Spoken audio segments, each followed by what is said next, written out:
好，我们持续关心到的是中美之争，在这个川习会之后，没有想到真正的大戏才刚开始。我们今天要来特别关心到的是习近平的战略布局，一手呢买大豆来设局，但是另外一手反逼川普吞下港口费，还让美国背上了20兆美元的定时炸弹。等一下我们都会一起的来做关心。今天的3个火线话题，今天会来请来宾帮我们做解答的。确实哦，这一招习近平下的蛮绝的。表面上说要美国呢来开始我们中国跟美国买大豆来装和气，但是其实是在挖坑给川普跳吗？因为美国的大豆经过税后，竟然还是比巴西的大豆贵了13%。大家在看说，中国是真的有想买美国的大豆吗？还是呢借由这样子的一个方法，再持续的逼川普再让步呢？另外一方面，我们来看到中国方面是以贸易为杠杆，逼川普暂停的港口费。就在此刻，美国工会也跳出来怒批了，川普你这样子对中国让步是出卖我们的造船业，那么大陆等于是反掌握了航运的话语权吗？最后我们来关心到的是，最高法院持续在审理有关于川普的关税是否有违宪的这个问题。那么最新消息呢？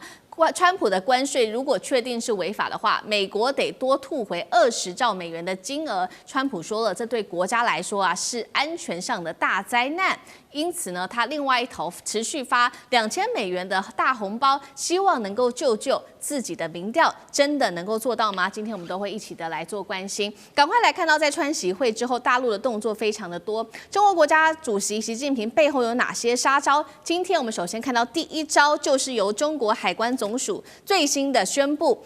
要恢复3家美国企业的大豆出口的资格，并且解除部分的木材进口的禁令。那么也会停止加征10%的关税。但是重点来了，中国对美国大豆的关税还是有13%，等于说巴西的大豆价格还是比较好的。所以专家不预期中国接下来会持续向美国来购买大豆，真的是这样吗？大使怎么看习近平这一招是要逼川普再做更多的让步吗？怎么看？其实他们这个外面的报道，他们的协议基本上它有一个时间跟量的一个协议了，也是中国大陆要在最后2个月至少才买1200万吨嘛。那这是一个数目，我想也就美国人来讲，他一定会有这种期盼，或者甚至有要求，双方应该有默契。所以大陆决定买美国的大豆，应该是一个政策性的决定，那也会有政策性的进口。那不过你进口商当然不可能让你去赔钱啦啊。不过就变成就是说，我想政府一定有政策会让这个对美国方面的谈判的一个结果获得落实啊，不可能说都谈好了，川普也在外面讲了，就2个月以后说一颗大豆都没买啊。那对习近平来讲话，他也很难对外面这个尤其对美方他展现出这个所谓的他的气魄嘛，对。所以我认为这个东西基本上还是会尽量的落实。可能落实中间会有很多的问题出来，那这些问题还需要双方继续去谈。那我对美国的这个大豆农夫来讲，大豆是不能等的，有些你要收还是不收的。如果没有一个具体的一个决定的话，对川普来讲是没有帮助的，因为现在很多大农他的豆子还在田里面，马上开始下雪了，你这些收还是不收？对。然后呢，你收了这么多，你还没有这么多地方可以储存呢。上次他已经那个豆仓年久失修都爆了，所以他这个是相当急的。那我觉得就变成就是说，现在中美之间的贸易的问题，基本上都要从源头开始，因为领袖决定的事情，下面才去怎么样，才去执行。所以他们每一次见面的时候就说，我们是在执行，我们来检讨我们执行上一次中美元首会谈中对于双方贸易的一些原则性的决定的执行方案。所以他们常常3个月有句式，就是如果说元首讲好的话，下面就是要执行，问题一定会有。可是呢，我自己认为就是说，既然是解决双方贸易都有让步的话，那这是中国大陆对美国的一个等于一个让步。那么美国的话，事实上的话，他也做了蛮多的。他本来对中国大陆所有的这个商船中国制造商船，他都要征港口捐呢。这个对中国大陆来讲也是一个很大的压力。现在美国就把这个退了，所以双方各有让步。那如果说在执行上出问题的话，我想会出现很多纷争的。所以我自己认为，这个既然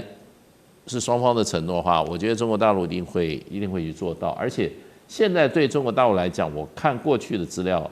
这个大豆不仅是只是食用的问题了，就是说当做让民众饮食，它也是制造生质柴油的一个很重要的原料。是，所以既然就是说当做能源的一个来源的话，我想这些量的话，对中国大陆来讲要消化的不是问题。好，这一场中美之间的关税战，在 APEC 之后，我们看到中方是立刻做出了一些初步的让步，在大豆上跟美国开始做一些的购买，那么美方则是在港口议题上对中国大陆来让步，双方稍微都各让一步。我们持续来看到，确实现在白宫呢也最新公布了跟大陆就经贸关系达成的最新情况，也就是呢，在2025年今年的最后2个月，中方会购买1200万吨的美国大豆。那么明年呢，一直到2028年，也说了中方会购买不少于2500万吨。当然了，习近平就说了，我们买这么多的大豆，总是要有船来装吧。刚刚说了嘛，这个2年之间，2026到2028不少于2500万吨，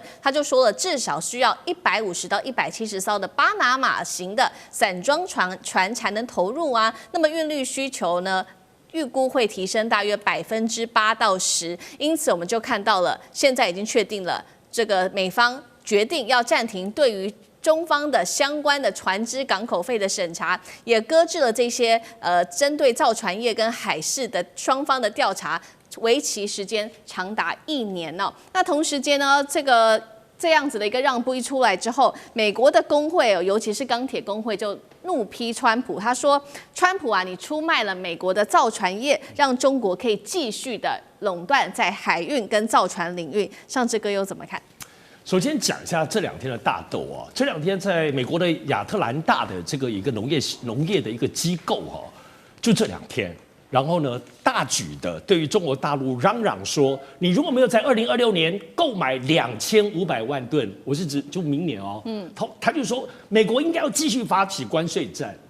这是农业的主持哦，就现在才开始，中国大陆要恢复采购大豆。民间机构里头这么嚣张的也还是有啊，所以这里头其实也引起大陆很多网民当中很愤慨。是，但我们要知道，其实中国大陆的采购大豆，它不是民间采购，它是国家采购，是中粮这家上市公司、国企上市公司统一采购的。所以目前知道的，比如说包括我们知道说先前说100多万吨的，已经确定有订单的，人家也不是傻傻的就买，单这100多万吨是12月采购1点。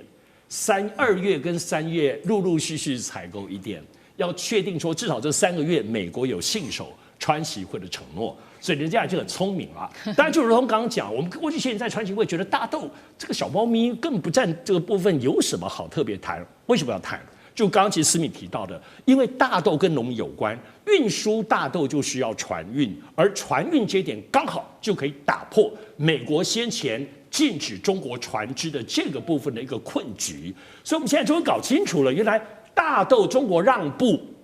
是因为用这个来突破有关于美国方面船运的这个技巧，所以这个谈判还是很厉害的。所以回到船运，我们就讲说，其实美国各方面来讲，早先其实是因为以军工业为主，他们要跟南韩，要让南韩帮他们造军舰。这件事情跟包括其他可能潜艇跟军工业的部分，让美国方面的钢铁业的部分非常非常生气，所以这股怒气其实是延续下来的。最初是这一点，就那么大的订单要造，难道我们美国工人没有办法造这些船吗？而且这个订单都是上百亿的美金的部分的订单呢，所以延续到现在，我们看其实大豆这个船的本身只是这股愤怒当中的延续而已哈。所以这里头其实对于中国来说，其实就是在旁边看，那终究是你美国政府之间的问题，而且很多可能是出气筒是出气到南韩，那中国大陆的船运因大豆运输跟相关的船运这个关税只是边缘的这个小猫咪而已了。不过我们必须得说，这里头非常值得注意的部分是，中国大陆的这些让步，为什么在川习会之前那么样的强硬，包括稀土的强硬，为什么川习会之后感觉起来好像大松懈？是先前是装的吗？我想只要提醒大家注意哦，其实现在对于中美之间，不能只看眼前谈判的结果，在研究川普政府、研究共和党、研究美国整体的对中国的部分的长期竞争，尤其涉及到制裁战这个部分来讲，其实中国大陆长期的战略。有时候前面很紧，川习会松一点。可不是让步哦，而是在松紧当中来了解美国在处理各种的制裁有哪些牌，感觉起来牌要丢光喽。而且这里头松松紧紧的面对，其实看美国的反应。果然，你看贝森特回去没2天就在那边就是很不安，会有很多狠话就出来了。所以这些其实都是在中国大陆在寻求长期对美制裁战，比如未来如果两岸战争或等等的，也会有制裁战。他把后面的制裁战拿到先来演练，把美国的牌全部逼出来。这是我们再看现在大豆跟船运当中背后深层的意义，大家要同时了解。好，那这一场中美之间的关税战，大家在看说，不管是大豆或者是在造船业，美国民众的感受就是说，好像美国也没有大赢这样子的感觉。所以川普的压力除了来自于外部的这些议题之外，现在大家就在看说，你一直主打的这个关税战，对于我们美国人来说也没有大赢啊。所以我们看到的是这个最高法院啊，持续在审理有关于川普的对等关税的政策。那么最高法院认为他有违法啦，但是呢，现在确定的事情是，如果一旦确立真的败诉的话，美国就必须要退还20兆美元的关税，再加上投资的收入。川普说了，如果真的发生的话，那么对于国家安全来说是一场灾难。所以他另外一边，我们也看到他，因为他的民调大跌哦，他在计划要抛出关税红利，也就是说拿到的关税会发给每一个人，除了高收入所得者，那么2000美元的一个收入，这样子就能够安抚民心吗？那如果这个关税政策翻车的话，20兆美元要退回来，是否如川普说的危及国安？干哥怎么看？不会啦，其实我跟你讲，川普还有另外一招，他有 B 计划嘛，对不对？但是他在任内他一定要这样做下去，为什么？人家记者就问他说：“你认为这个川普，我们在这个关税战之中，如果我们打败的话，美国人民要负担多少？”他说：“这只会负担一点点而已。他的一点点哦，对一般家庭来讲，可能会压垮他们的生活。对，但是他当然要这样讲啊。你要知道，美国国际贸易法院跟美国联邦巡回上诉法院都已经判你违法了。你就算援引1977年那个时候的叫《国际经济权利法案》，也不是身为总统可以一意孤行就加征了各国关税从15%到50%，像这样额度的，这不是你一个作为总统人可以一意孤行的。但是他已经做了，那他做了怎么办呢？他只好告诉你说，万一美国因为关税战被最高法院宣判败诉，要赔20兆。赔20兆不是你看得见的钱，还有看不见的是相对的投资，那还要再算进去，那就不止20兆。美国国债现在已经37兆了，你要再加上去吗？那就天文数字了。那可怜谁？可怜就是下一代。所以美国的那个就说他的这个债务到底怎么样？那个川普就讲了，很简单，我们现在已经有收入了，对不对？我们对巴西、中国加拿大等等地方，我们所征到的这个关税呢，我们先发给中低收入户，这个一户发给2000美金，哇，听起来好像很多的样子，而且排富，就是说多少收入以上的人，这些富有的人拿不到，我有排富条款，这样听起来好像皆大欢喜，对不对？可是我请问一下，你这个2000美金是每个月要发吗？还要发到什么时候？他根本没有明确的决定，也许发1个月就没钱了。就跟现在联邦政府没有预算，因为政府 shut down 是一样的道理。到底要发多久？不晓得。川普他就是从来讲话没有负上任何责任的，所以前WTO 的那个秘书长拉米他就讲，他语重心长，他就讲，我说他说川普，你要是要这样继续玩下去的话，我可以告诉你将来这个已经是变成大国之间的供应链之战，也就是说，你现在只是看起来是中美贸易战，可是我可以告诉你，50年后，就是说这未来的50年，通通都是大国的供应链之战。很简单，就是什么稀土之战，对，晶圆之战，晶片之战，高科技 AI 之战。美国，你确定你能够打赢吗？这就是重点。好，谢谢干哥。那我们休息一下，马上回来。地缘政治、美中之争、战略价值、强权崛起，小国生存。现在与未来，洞悉事件走向，掌握世界脉动，全球观点尽在